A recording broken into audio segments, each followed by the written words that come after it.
Pawpaw, Sammy, and Bug here. This is my old side grinder. I'm at my old grinder.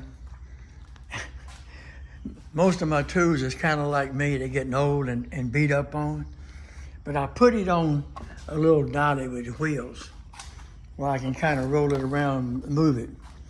But it's been in storage for a while. You can tell by looking at the spider webs on it. This is an old filter I made out of a jar stuffed full of moss, Spanish moss. That's all I had. Anyway, it goes under here on that, and when I'm grinding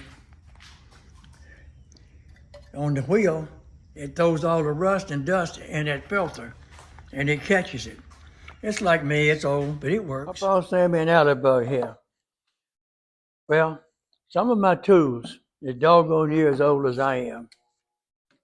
I mean, what can I say? You know, they still work, they're in good shape. So, well, maybe not good shape, but they're pretty good. Let's see if we can't do something with this thing.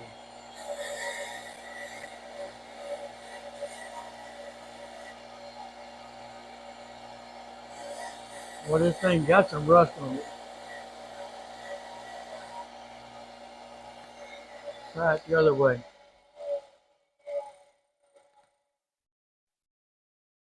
I believe the rascal's gonna come out all right. I really do.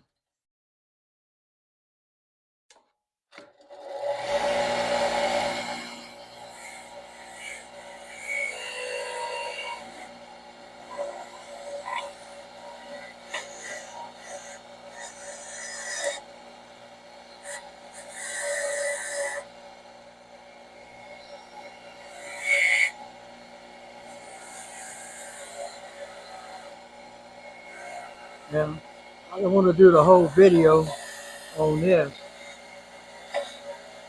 All I'm doing here is trying to knock off most of the rust. And then when I get that diesel on this thing, it'll have a better chance of penetrating.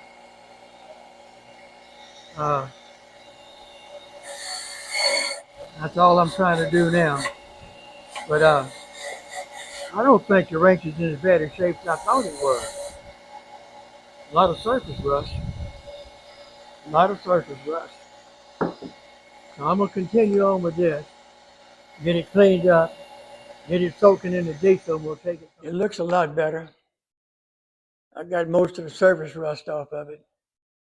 But now the funny part is going to be digging down in here. And your worm screw runs up into a solid piece.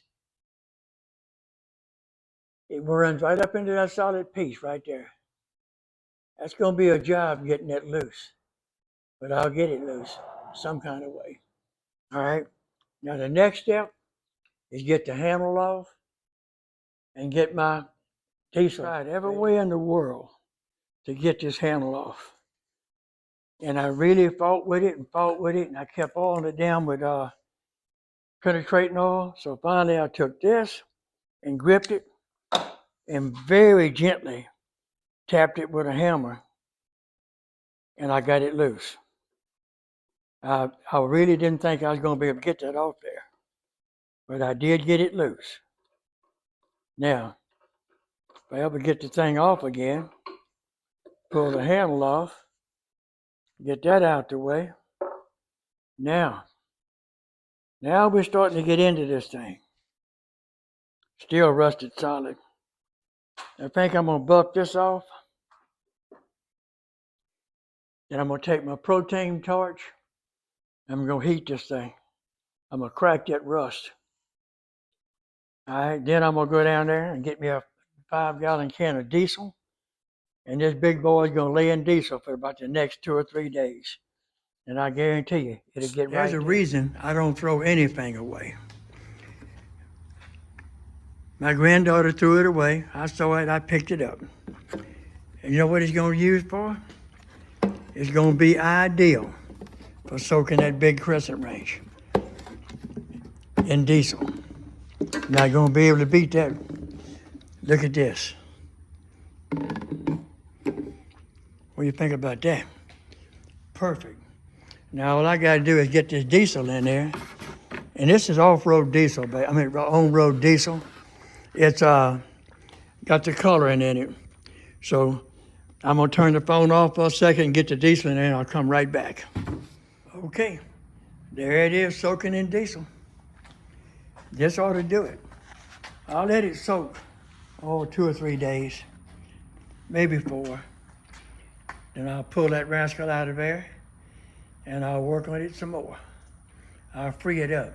Now my other one, the little one, I'm gonna hold up on putting it in the diesel because I haven't got the handle off of it yet. The wooden handle, and I don't want to soak that wood in that diesel. There's ways to remove oil out of wood, but it's just not worth the headache unless you've got no other choice. After I soaked it in diesel for 24 hours, I put the torch on it because nothing's freed up. It still froze solid. But what I'll do is, I'll keep working. Keep working. Breaking that rust up with that heat. And the minute I get that good and hot, right back into that diesel. And that diesel will soak right on up in there and start cracking that rust. I've tried everything in the world. Now I'm gonna try this. Something gotta break that rust loose. But you can see where it's caked. And I do notice when I started getting it hot, every once in a while you hear that rust kind of pop.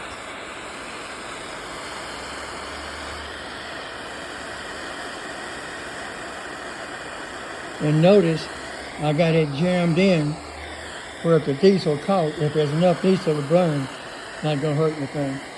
Definitely will not hurt me.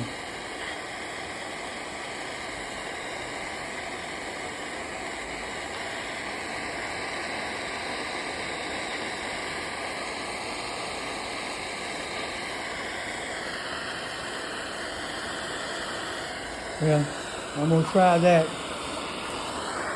Put it back together and see what I got. 12-inch. All right, the big boy over here, if I had to guess, I would say a 16-inch.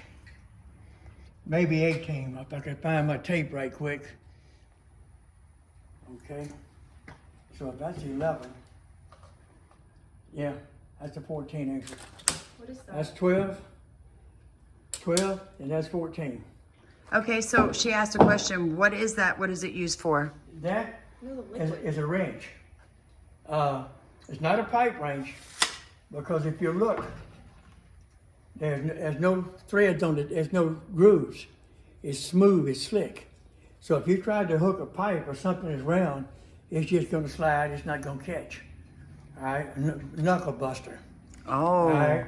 So apparently, and I got to research it. These were used as railroad, heavy equipment, big nuts, big square nuts. Oh, wow. Where you didn't have to have grooves that it would fit inside the teeth. See, like inside the teeth? Now, what is the liquid you have them in? Diesel. Everybody says use all this rust remover, et cetera, and it works. It removes rust. Diesel will soften that rust up. It'll free that wrench up.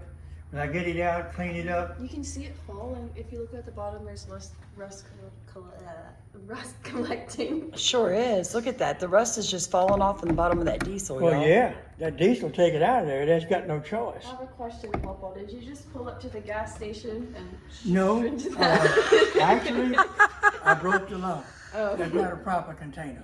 Oh, we won't tell. Nobody will tell on Pawpaw. They might tell on somebody else, but they would never dare tell on you. Now, I did a video on that this morning, showing what I was doing and why I was doing, but I might just go ahead and put that one up right now.